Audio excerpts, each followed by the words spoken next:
शुरू करता हूँ अल्लाह के बाबरकत नाम से जो बड़ा मेहरबान निहायत रहम करने वाला है।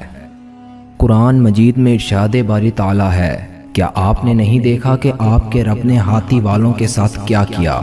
क्या उसने उनकी तदबीर को नामुराद नहीं कर दिया?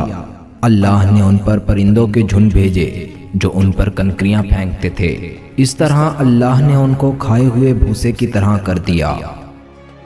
सूरह अल-फील आयत नंबर 1-5 में जिस परिंदे का जिक्र हुआ है, ये वो छोटा सा परिंदा है जिसने अब्राह के लश्कर पर कंकरियां मार मार कर नेस्तो नाबूद कर दिया था, जो बदबख्त काबा गिराने के लिए हाथियों का लश्कर लेकर आया था। अल्लाह ताला ने उसको छोटी सी मखलूक से बर्बाद करवा दिया। आज जो काबा गिराने की ख्वाहिश रखते हैं, अल्लाह उनको किसी भी मखलूक से बर्बाद करवा सकता है। दोस्तों, आज की वीडियो में हम अबाबील के बारे में बात करेंगे और ये बताएंगे कि अबाबील के घोंसले में पाए जाने वाला ऐसा कौन सा पत्थर है जो करोड़ों की मालियत का है। अबाबील को इंग्लिश में कॉमन शिफट कहा जाता है। अबाबील ज़मीन पर उतरे बगैर 10 माह तक परवाज़ कर सकते हैं, जबकि अपने इस पूरे सफ़र में वो एक लम्हे के लिए भी ज़मीन पर नहीं उतरते।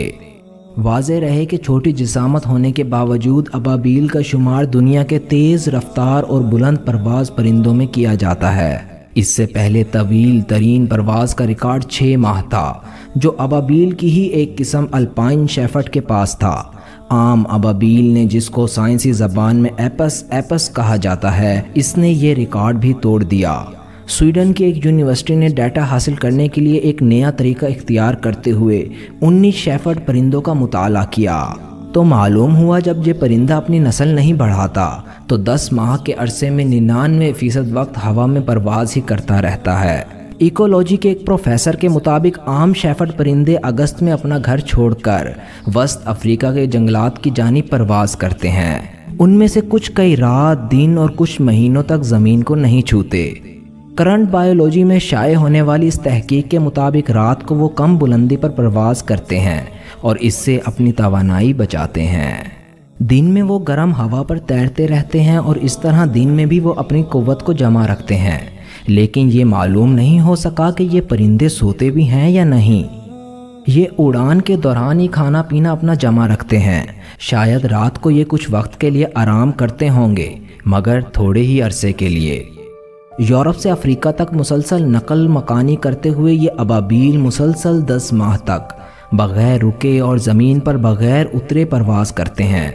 दिलचस्प बात यह है कि शेफर्ड परिंदों की ज़िंदगी भी तवील होती है और ये परिंदा 20 साल तक ज़िंदा रहता है। कहा जाता है कि आम अबाबील और अल्पाइन शेफर्ड दोनों ही अपनी 20 साला ज़िंदगी में इतनी परवाज़ कर लेते हैं जो चाँद पर आने और जाने के 7 चक्रों तक तवील होता है।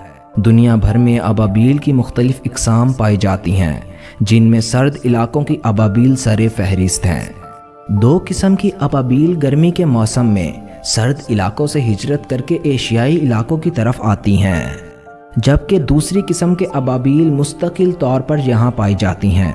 अबाबील एक छोटा और नाजुक परिंदा है, लेकिन गैर मामूली तौर पर इसके पर लंबे होते हैं। इसकी वजह यह है कि ये आम परिंदों की निस्बत ज़्यादा सफ़र तय करता है। इसके पंजे नहायत कमज़ोर होते हैं, जिसकी वजह से ये दूसरे परिंदों की तरह ज़मीन पर भाग दौड़ नहीं सकता। अलबत्ता दरख्तों की पतली शाखों पर बैठने के लिए ये पंजे इसको मदद देते हैं। इसके परों में चमक दमक पैदा करने के लिए केमियाई मादे होते हैं, जो मुख्तलिफ रंगों में ढलकर इसकी खूबसूरती में इजाफा करते हैं। हर साल इसके पर झड़ते हैं और नए पर निकल आते हैं। इसके घोंसले आम तौर पर गैर आबाद जगहों पर पाए जाते हैं, जैसा कि दरिया के किनारे और पहाड़ों और दरख्तों के बने हुए सुराखों में पाए जाते हैं। किसानों के लिए ये बहुत मुफीद परिंदा है, क्योंकि ये फसलों में पाए जाने वाले कीड़ों की सख्त दुश्मन है। जहाँ भी उनको पाता है ये उनको खा जाता है। इसकी उड़ान हमेशा झुंड की शक्ल में होती है। उड़ते वक्त ये मुँह से मुख्तलिफ किस्म की आवाज़ें निकालता है। खुराक की तलाश और खाने का ये अमल परवाज़ के दौरान ही सर अंजाम देता है। उड़ते वक्त ये उड़ने वाली चूंटियों को इस तरह अपनी ग़िज़ा बनाता है कि पूरा मुंह खोलकर ले जाता है, जिसकी वजह से ढेरों चूंटियाँ एक ही वक्त में इसके मुंह में चली जाती हैं। दोस्तों, यहाँ पर मैं आपको एक बात वाज़ेह करता चलूँ سورہ الفیل میں جس ابابیل کا ذکر آیا ہے، علماء کی اکثریت کے مطابق ابابیل ایک مخصوص پرندہ ہے، جبکہ دوسری رائے یہ بھی ہے کہ ابابیل کسی مخصوص پرندے کا نام نہیں ہے، جبکہ یہ پرندوں کے کسی جھنڈ کا نام ہے۔ عربی میں ابابیل کو خطاف کہا جاتا ہے۔ عربی زبان میں ابابیل کے معنی گروہ اور جھنڈ کے ہیں۔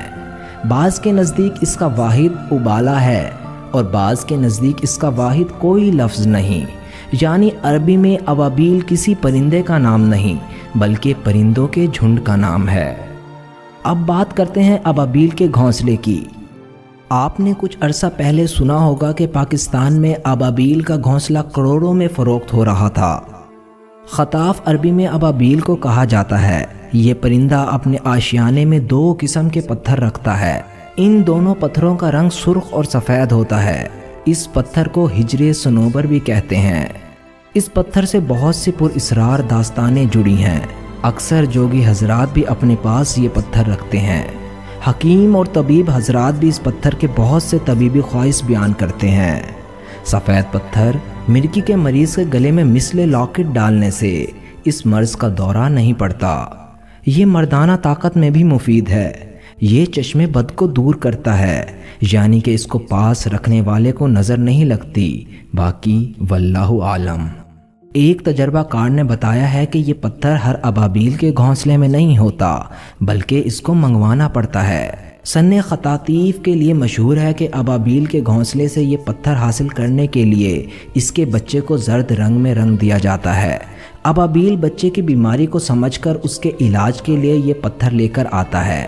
وہ اس پتھر کو تلاش کر کے گھونسلے میں رکھ دیتا ہے تاکہ اس کے بچے کی بیماری دور ہو جائے۔ قدرت نے اس پتھر میں یہ خاصیت رکھی ہے کہ یہ مرض یرقان کا علاج کرتا ہے۔ ابابیل کو مار کر اگر اس کے پوٹے کو چیرا جائے تو اس کے اندر سے یہ پتھر ملتا ہے۔ ابابیل کے بچوں کے پوٹوں میں بھی یہ پتھر پایا جاتا ہے۔ بعض عامل انسان اس پتھر کی کچھ تسلیمات بھی تیار کرتے ہیں۔ یہ تسلیمات اسٹاک کا کام کرنے والوں کے لیے خوش بختی کی علامت سمجھی جاتی ہیں۔ اس پتھر کے طبی خواص تو ہیں ہی ہیں، لیکن بدبختی اور خوش بختی کی علامت بھی سمجھا جاتا ہے۔ ہر وہ چیز جس کا حصول انتہائی دشوار ہو یا عام آدمی کی پہنچ سے دور ہو تو اس کو عجیب و غریب فوائد کا حامل بتا کر لوگوں سے پیسے بٹورے جاتے ہیں۔ اب تو جدید دور ہے، اب تو یرقان کا علاج بھی اور مرگی کا علاج بھی موجود ہے، لیکن جن زمانوں میں اس بیماری کا علاج نہ ہوتا تھا تو لوگ اکثر اس پتھر کی تلاش میں رہتے تھے، اور اس پتھر کو حاصل کرنا بھی آسان نہ تھا، کیونکہ ابابیل انتہائی بلندی پر اپنا گھونسلہ بناتا ہے جہاں تک پہنچنا انسان کے لیے ناممکن ہو جاتا ہے۔ ابابیل کا گھونسلہ بھی کچی ہانڈی کی طرح ہوتا ہے، جس کو ابابیل بڑی مہارت سے دریا سے مٹی لا کر گھر بناتا ہے۔ علامہ دارمی نے اپنی کتاب میں ابابیل کے بارے میں جو باتیں لکھی ہیں، ان کا جدید سائنسی عقائد سے تو تعلق نہیں ہے، لیکن ابابیل کے متعلق کچھ عجیب و غریب حقائق کا علم ضرور ہوتا ہے۔ علامہ لکھتے ہیں کہ ابابیل کا سب سے بڑا دشمن چمگادڑ ہے، اور اکثر ابابیل کے گھونسلے میں اس کے بچوں کی طاق میں رہتا ہے۔ ابابیل چمگادڑ سے بچنے کے لیے اجوائن کے پودے کی لکڑی لا کر رکھتا ہے، جس کی وجہ سے چمگادڑ گھونسلے کے قریب نہیں جاتا۔ ابابیل اپنا گھونسلہ گیلی مٹی اور اجوائن کی مدد سے بناتا ہے۔